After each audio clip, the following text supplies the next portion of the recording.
slides.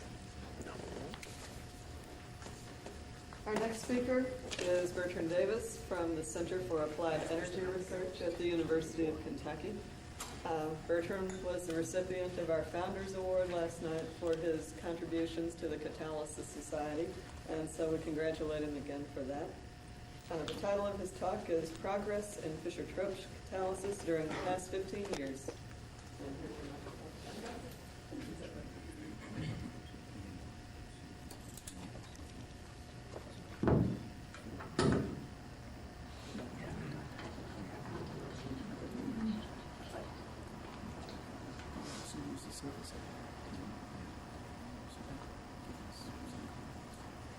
I was going to try to explain my first slide, but I guess Barbara already has. Well, I'm still trying to recover, but and thinking I was going to be the first one, since I also had the old program, I thought I'd make up a slide and try to adhere to it. And so, and in adhering to it, since I always forget this, I will start off with that. I also acknowledge Barbara for the last two meetings here and having better attendance than usual, but I find she still has one thing to work on, because I was reading the Charleston paper and came across this headline yesterday. And so she can educate one writer in the Charleston newspaper still. Now, the reason I picked the 15 years is this cover of CNE News, since it's about 15 years ago. If you can see very well, you see this says Paul Hugh Emmett. And so he thought enough of this article to include it in his archives. This is the accepted mechanism from that time, where the CO dissociates to give you carbon, the carbene intermediate, and the carbon then grows in chain length to make the hydrocarbons. Now, I find then that I'm not going to be able to stick to the 15 years, but to show some of the progress made in South Africa, this is from their publicity brochure, but this is one of the second generation reactor. The first was just fixed bed. This is the circulating fluidized bed where the catalytic reaction occurs here, the catalyst settling, and then it's recycled. It was designed on the FCC catalytic cracking units, and many mistakes were made, and 15 years was probably spent trying to get them to work in South Africa. This shows the real plant, and you see it has a lot of stuff to hold the reactor system together, since when you circulate these tons of catalyst, they sort of vibrate and tend to fall down if you don't support them well. One of the advances, well, it's more of an advance up right, is this fixed fluid bed reactor that they are now starting to introduce in South Africa. They have introduced one. Here it's fluidized bed, but now it's not circulating. And so they compare this and the associated hardware for the circulating, the fixed, and the capital cost for the fixed fluidized bed is only about 50% of what the circulating fluidized bed. So in the last 15 years, they've been able to cut reactor cost by 50%, which is a significant reduction. They have introduced, and I have seen this, but I'm not sure that I have seen this, since I was in a car at wild game viewing distance from this. But I think this is the slurry reactor. Anyway, somewhere in among three older reactors, they have put the slurry phase reactor, so that now to handle the exothermic heat from the reaction, it's carried out in the liquid phase. And so it can be done essentially isothermally. And they have been operating now for 2 years, 2,500 barrel per day slurry phase reactor system. Again, an advance in the last 15 years. One of the significant advances is illustrated here. They have gone more to becoming a chemicals company than a transportation fuel company. This is the Fischer-Tropsch wax. They have essentially taken over the world market in both edible and non-edible paraffin wax. Now, that may not seem too significant, but if you look at the price of paraffin wax, it's about 4 times the price of transportation fuel. And so, at least to South Africa, selling paraffin wax for us to eat on our apples and whatever, at 4 times transportation fuel is good business. Well, one of the things that we seem to forget in the U.S., and this is to illustrate what happens if you don't learn from past experience. This is the oil sand plants in Canada. They did it during one of the crises, got out of the business because it wasn't going to be economical. Next crisis came. So they repeated, and it took them just as long the second time as it did the first time, because all of the people who learned something from the first experience were no longer around, and so they had to learn it all again. But if you look at South Africa, their first learning curve was quite long for Sasol 1, and that's probably an optimistic number. It was probably more like 15, because they were using the fixed bed while they were learning how to do this back many years before that. But each one of the Sasol has learned from the experience of the previous one. And so from time to starting until they get to design capacity and even exceed it has become shorter and shorter. And if you put Sasol 4 on here, they probably got there as fast as it's probably possible to do. So that to try to build on what we learned in making fuels in the U.S. Would suggest that we need a continuous effort rather than a stop and go. And so that means that we would get more funding. So this is not a commercial, but it has some good basis. Well, one of the problems you encounter in trying to make advances in Fischer-Tropsch is it's a very complex thing. One of the things you hear is that you need a promoter with your iron catalyst. And so this is data from Sasol, and if you look at their high temperature data, you'd say, boy, you want to put potassium on it because it's a promoter. If, on the other hand, you had gotten their lower temperature data, you would say you want to keep potassium out of it on the basis of activity because it's a catalyst poison. And so if, in order to try to compare literature on Fischer-Tropsch, it takes you, depending on how intelligent you are and how much you read and everything, from at least months to years to become familiar enough to understand some of the subtle things that are buried in the data from Sasol and in patents. And in one area where this is certainly true is in catalyst pretreatment. When we first started the first contract, we were using a pretreatment that an unnamed company was using, and we could never get an active catalyst. And this is representative of what we were getting when we started out with synthesis gas, both hydrogen and CO. We would always get low activity. And since they had been in the game first, we had to meet their standards. We could, on the other hand, pre-treat the catalyst with just carbon monoxide, same catalyst, and get high activity. But since we were the newcomers, we were doing something wrong since we couldn't get there. We could do this and then stop and do a pre-treatment with CO and get back to this activity.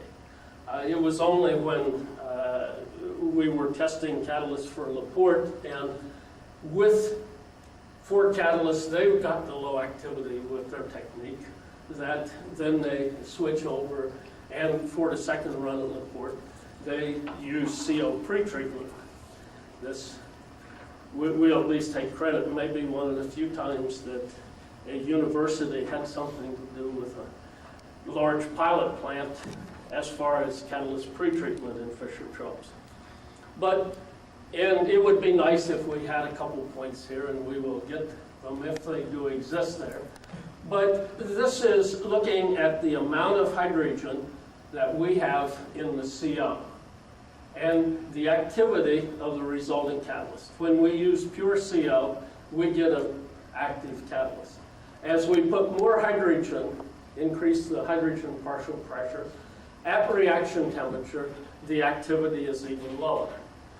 And we thought we had really discovered something until we looked at some of the old literature that the people visiting Germany after the Second World War, and we find that they were activating with very, very low hydrogen partial pressures for the most part in using iron catalyst.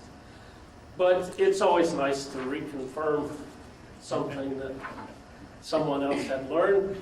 This is just showing the generation of the iron carbide catalyst as in the laboratory versus what they got in the LaPorte pilot plant, and while they don't follow exactly one on the other, in scaling up, they were very close. Another significant factor of catalyst is their activity. This is showing the activity decline with use, and this is taken from a patent, and presumably the company would show some of their best catalyst in the patent, but sometimes that's not always true. And I'm sure it's not true in this case because they operated a pilot plant for at least a month or so with their iron catalyst. And I'm sure it didn't decline this rapidly.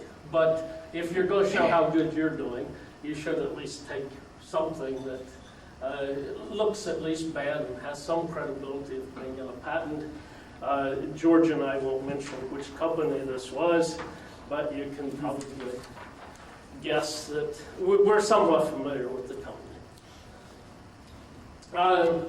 This is the objective we were given, is to prepare a catalyst that will have less than 1% CO conversion decline per week. And so the catalyst should age slower than 1% CO conversion decline per week.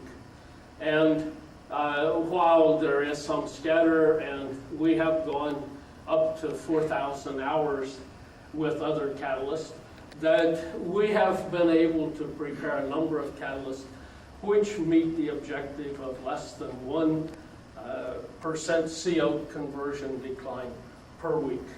And so the catalyst is selective, and even when I showed this to a visitor from Sasso, he at least expressed interest and a mild surprise, as much as you get from a company that makes money on it, as to being able to, at least in the lab, maintain the catalyst for 4,000 hours, declining at that rate. If you're going to do Fischer-Tropsch, you have two things, well, you have many things, but two you want to consider is reactor usage, which in effect is catalytic activity, and product yield, which then is catalyst selectivity and process configuration.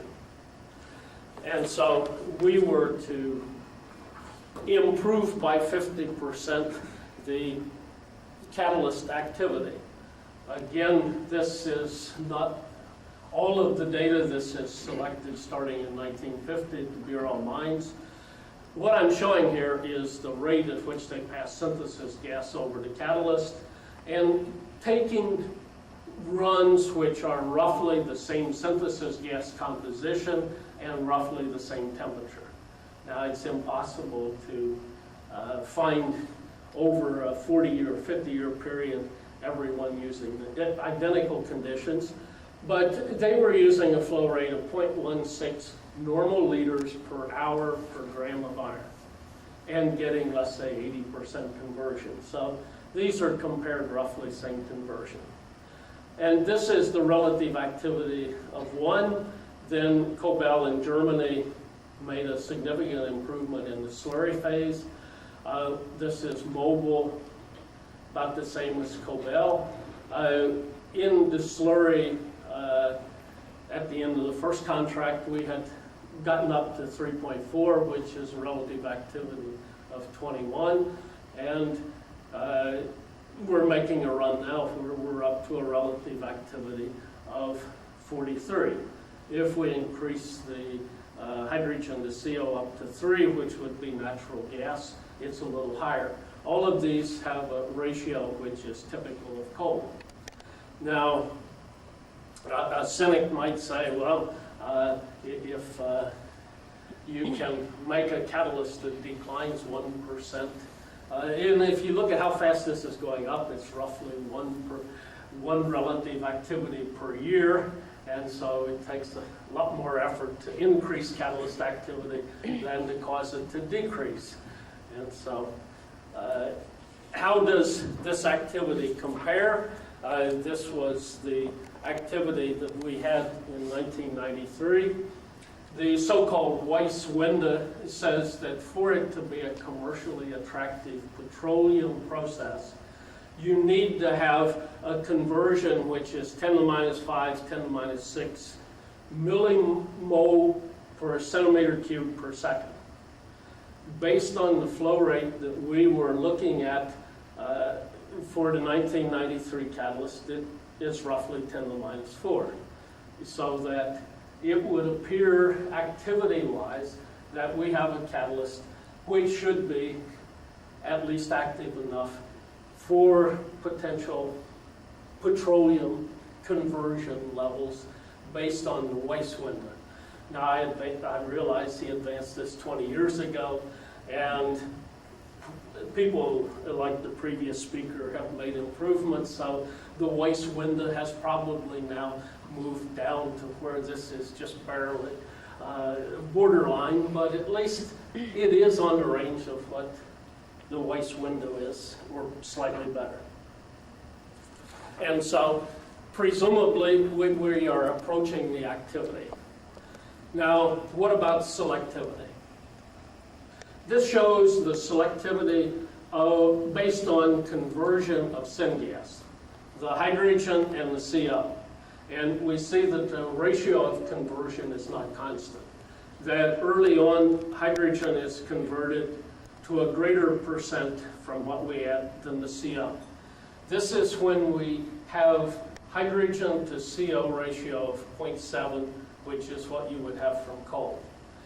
And then you come to a point where they have equal conversion, and then after that, you convert more CO than you do hydrogen, because the CO is being converted to hydrogen by the water gas shift.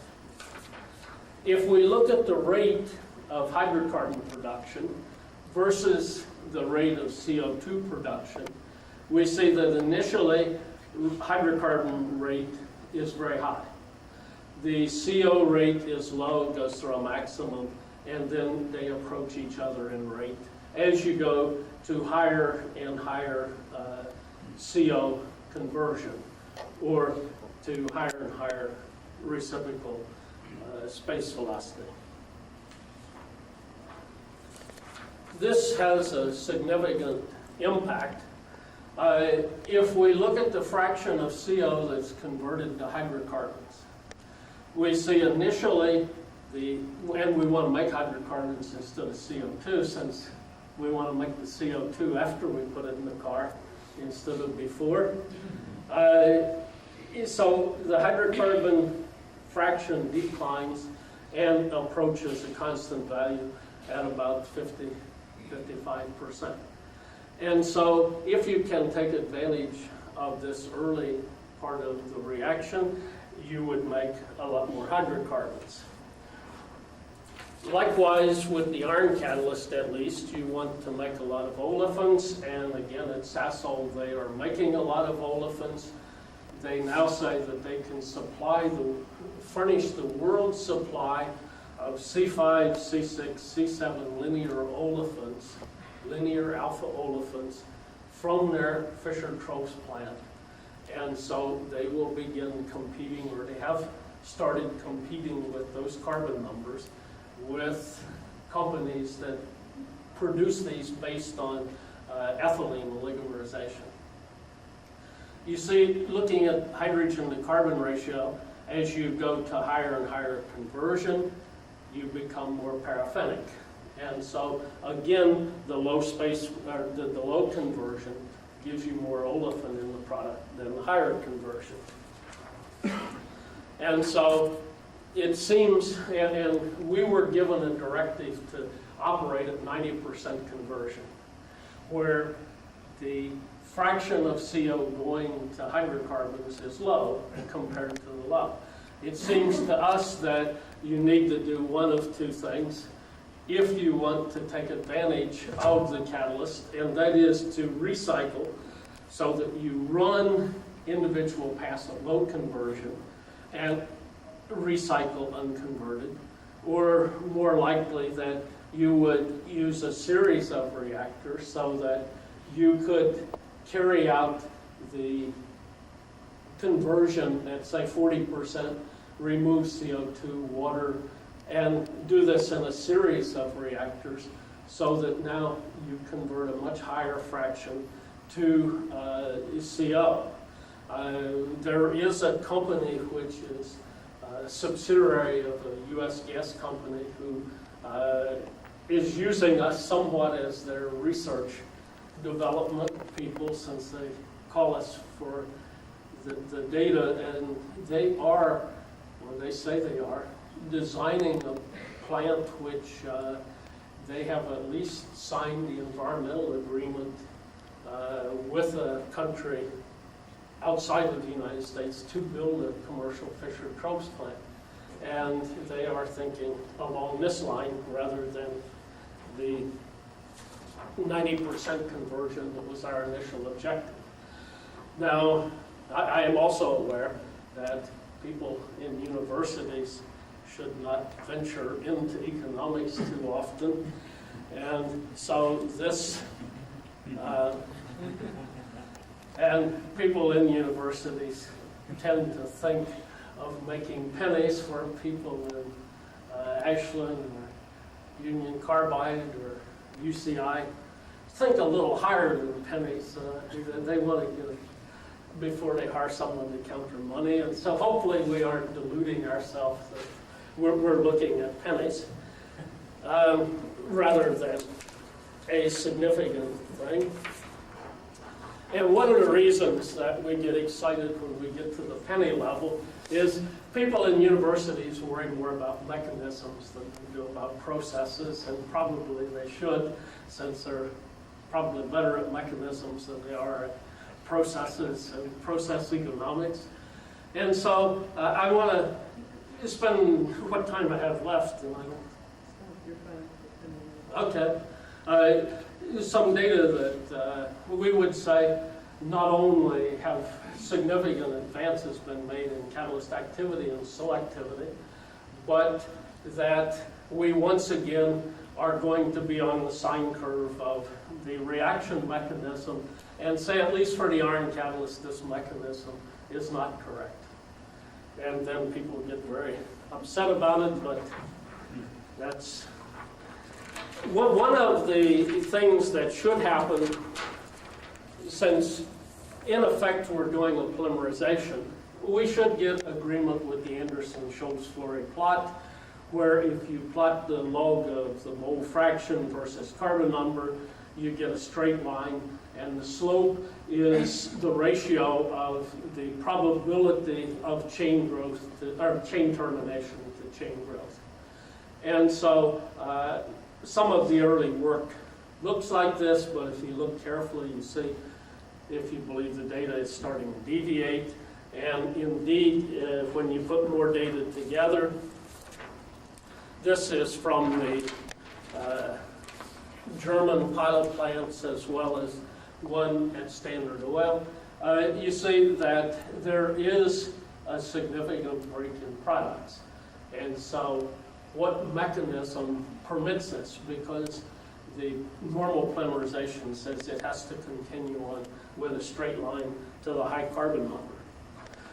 Now, we started looking at this and using carbon-14 tracers and adding an alcohol. And when we did this, this example is with pentanol with this carbon labeled with carbon-14. Now, if you're going to make an alcohol from an olefin, you start out with CO. In the anhydrogen, it adds to the double bonds. You get the aldehyde that's hydrogenated. So you would expect, okay, the simple mechanism is just the reverse of this, that you go to the aldehyde, lose CO, water gas shift, and will make CO2. But if you look at the CO, it has much lower activity than what the CO2 does. Now, if you make CO with carbon-14 in it and use water gas shift, you can't get more carbon-14 in the CO2 than you have in the CO. And so this puzzled us for a long time. Initially, we didn't believe the data, and we were so skeptical that we didn't really show it to anyone because we couldn't believe it. So we went to the trouble of synthesizing this alcohol. One more carbon, but we put the carbon-14 in this position, and the one that is the carbonyl carbon is unlabeled. And when we do this, we get no activity in CO2, or very, very low activity, and we shouldn't get any if it comes from there. And so we have this contrast in these two alcohols. The data is consistent, and so what this is suggesting is that, and there is oxygen around because of water gas shift and because of the CO that does dissociate, that perhaps we could go to some intermediate like this, which would then lose the CO2 directly. And if that's the case, then CO2 might not be inactive, although. And so we passed synthesis gas that contained carbon-14 labeled CO2. It was chemically insignificant. It was 0.02, or it was 0.2% of the amount of carbon that is present as CO. So chemically, we're not changing the composition significantly. Now, if you have polymerization, if it comes from CO only, the C1 will have the same activity as the CO that you add. The C2 can only have double the activity of C1. And so each carbon number will increase activity as shown by the dashed line, if CO is the only thing contributing to formation of hydrocarbon. But when we look at the activity of the products, we see that it's much higher than CO. It is approaching the activity of CO2. This line is parallel to this one, and so it suggests that the CO2 is not inert in this mechanism. That catalyst had copper, and so immediately everyone says, well, it's the copper that's doing this. So we synthesized one without copper. I didn't put the line there so that you wouldn't be too skeptical. There's more scatter, but certainly the hydrocarbons lie between the CO and the CO2. And so to go to the extreme, we take ultra-fine iron oxide. It has no potassium, it has nothing but iron. And again, the water gas shift is less, the activity change is less, but still, the hydrocarbon has 10 to 100 times more activity than if it was formed only from CO. Now, iron is an active catalyst for water gas shift reaction. People would say that, hypothesize that this represents by absorbed is a formate-like intermediate. And so the carbon-14 data that we have obtained with the alcohol and the CO2 is consistent, I think, with a mechanism where the CO2 is forming some intermediate, and we would hypothesize this is the intermediate that is involved in water-gas shift reaction. And then the carbon that causes the rest of the chain growth comes from CO. And so we would say the CO2 as well as CO forms an intermediate that initiates chain growth. Once you have this intermediate, then the rest of the chain grows from the CO in the carbon, the CO that's in the synthesis gas. And that's why you can get a higher activity than what you would expect based on CO. So that the activity of the intermediate that initiates can be derived from CO2, it's high activity, and then it increases slowly. And so we would go back and say we're back to 1950 and the oxygenate intermediate that on iron the dissociation is not complete for the initiation, and so that the carbene is not what is causing the initiation. It may be what is causing the growth, but presumably what causes chain growth is a different surface species than what causes initiation. And with that, I will stop.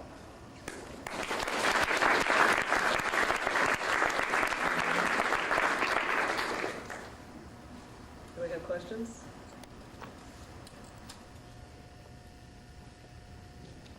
Burt, I have a really simple question, and this is basically on a how do you do it mode.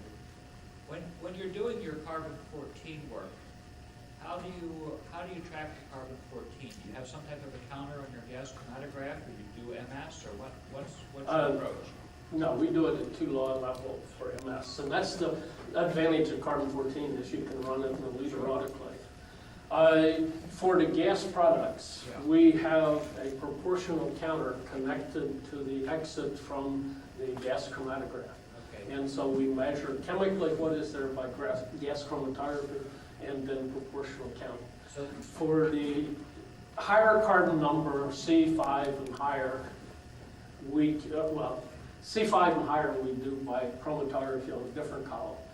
C8 through C24 we do by liquid chromatography, where we collect the sample and count it by liquid scintillation. okay. And yes? Burt, if I recall correctly, one of the limits in the Weiss window was mass transfer limitations. If you recall the analogy to the sperm. Well, that's the one time Weiss was talking about sperms, among other things. The question is, how close are you to mass transfer limitations? In this case, there are many. Probably, we're using unsupported catalysts that are 1 micron size. So, and geometric surface areas. So I don't think we have mass transfer. The Exxon people have published hundreds of pages where they're trying to interpret reincorporation of olefins being mass transfer. We can add olefins and they just don't initiate chain growth over the iron to any significant extent.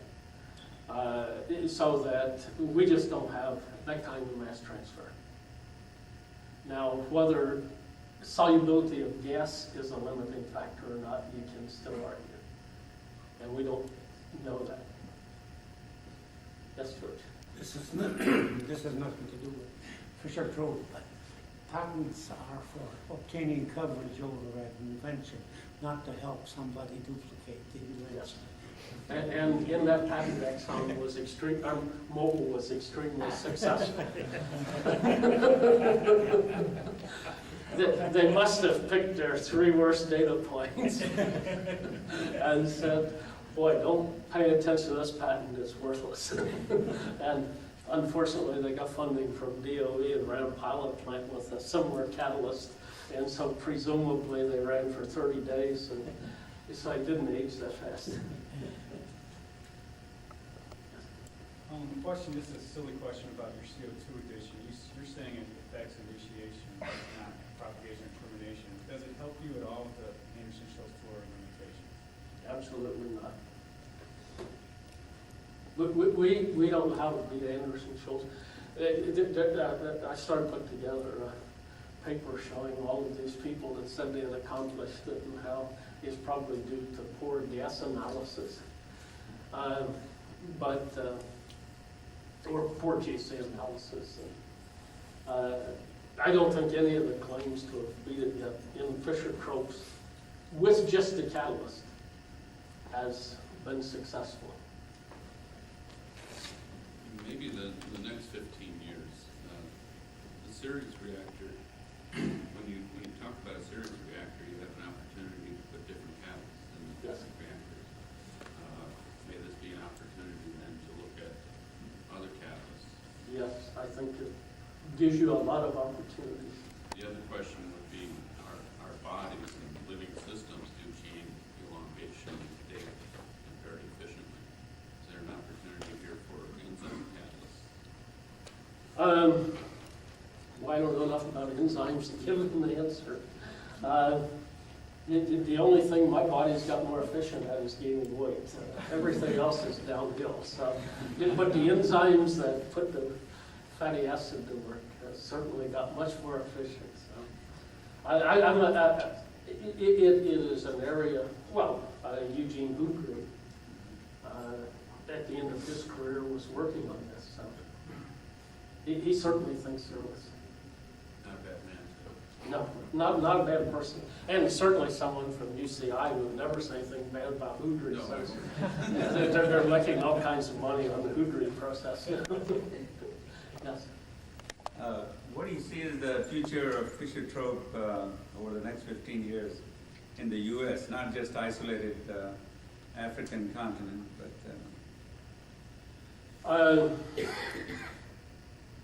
well, there is a consortium in Kentucky which is looking at it as using it in cogeneration. Now they're looking at it as taking a slipstream. I'm trying to tell them instead of doing that, they should pass the whole thing through at high space velocity, through a Fischer-Tropsch plant, make olefins and light hydrocarbons for chemicals, and do it at a high rate, and then take what's left and burn it. They at least listened. They're still trying to decide whether they want to go to the next stage, which is to decide whether they really want to do more. this is the consortium of oil companies? No, it's a power company, because deregulation is scaring power companies, and worse than the petroleum companies were scared by environmental concerns a few years ago. They really don't know what's going to happen with deregulation. And so they're looking to alternatives to use for, and the former Energy Secretary of Kentucky is involved in it, and he's looking to use Kentucky coal. So, But do you see it being commercialized and competitive? well, it depends on what they do chemical. They're going to have to do something to clean coal up, and so gasification is one way to do it. And certainly if you can use catalytic gasification to generate synthesis gas. So that I have to be optimistic or DOE will fund me. So obviously there's a great future. No, I think that there has been, in the last 15 years, there have been significant advances, both in technology. I mean, two new reactor systems have been introduced, the fixed flow bed and the slurry. And we're back to 1950 in mechanism, so we've got 40 years to go to get back where we are today. Well, let's thank Bertrand again for a nice talk.